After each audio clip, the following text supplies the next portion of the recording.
In the preparation of this little work, the writer has kept one end in view to make it serviceable for those who have neither the time nor the opportunity, the learning nor the inclination, to peruse elaborate and abstruse treatises on rhetoric, grammar, and composition.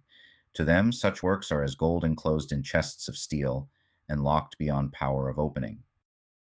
This book has no pretension whatever.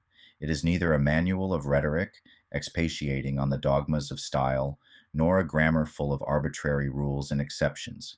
It is merely an effort to help ordinary, everyday people to express themselves in ordinary, everyday language in a proper manner.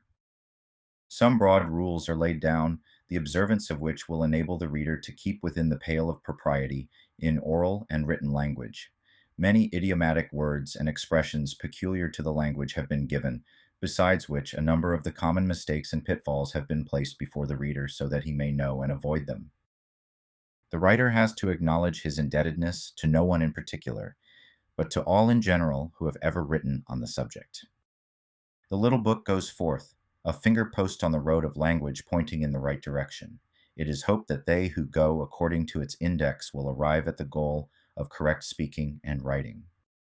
Vocabulary, parts of speech, requisites. It is very easy to learn how to speak and write correctly, for all purposes of ordinary conversation and communication, only about 2,000 different words are required.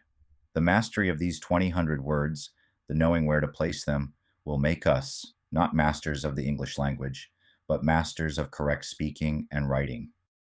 Small number, you will say, compared with what is in the dictionary, but nobody ever uses all the words in the dictionary, or could use them did he live to be the age of Methuselah, and there is no necessity for using them. There are upwards of 200,000 words in the recent editions of the large dictionaries, but the 100th part of this number will suffice for all your wants. Of course, you may not be content to call things by their common names. You may be ambitious to show superiority over others and display your learning, or rather, your pedantry. For instance, you may not want to call a spade a spade.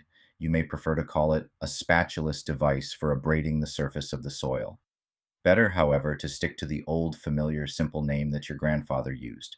Old friends are always good friends. To use a big word or a foreign word when a small and familiar one will answer the same purpose is a sign of ignorance. Great scholars, writers, and polite speakers use simple words. To go back to the number necessary for all purposes of conversation, correspondence, and writing, 2,000, we find that a great many people who pass in society as polished, refined, and educated use less, for they know less. The greatest scholar alive hasn't more than 4,000 different words at his command, and he never has occasion to use half the number. In the works of Shakespeare, the most wonderful genius the world has ever known, there is the enormous number of 15,000 different words, but almost 10,000 of them are obsolete or meaningless today. Every person of intelligence should be able to use his mother tongue correctly.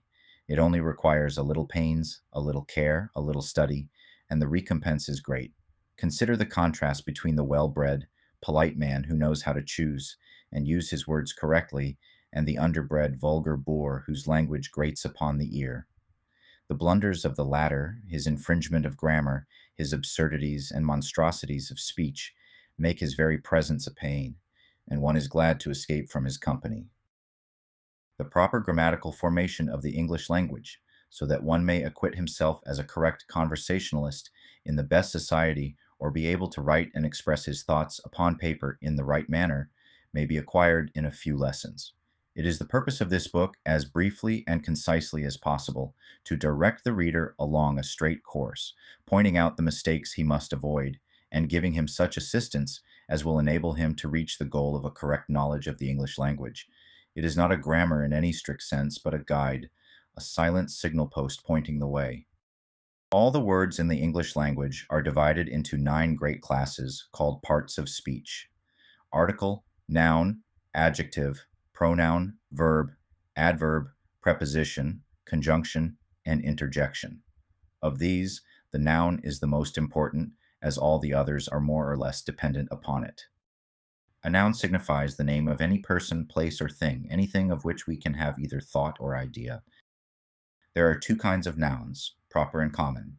Common nouns are names which belong in common to a race or class, as man, city. Proper nouns distinguish individual members of a race or class, as John, Philadelphia. Nouns are varied by person, number, gender, and case. Definitions follow. Continue reading through the explanations of articles, adjectives, pronouns, and verbs up to the paragraph that ends. The three essentials of the English language are purity, perspicuity, and precision.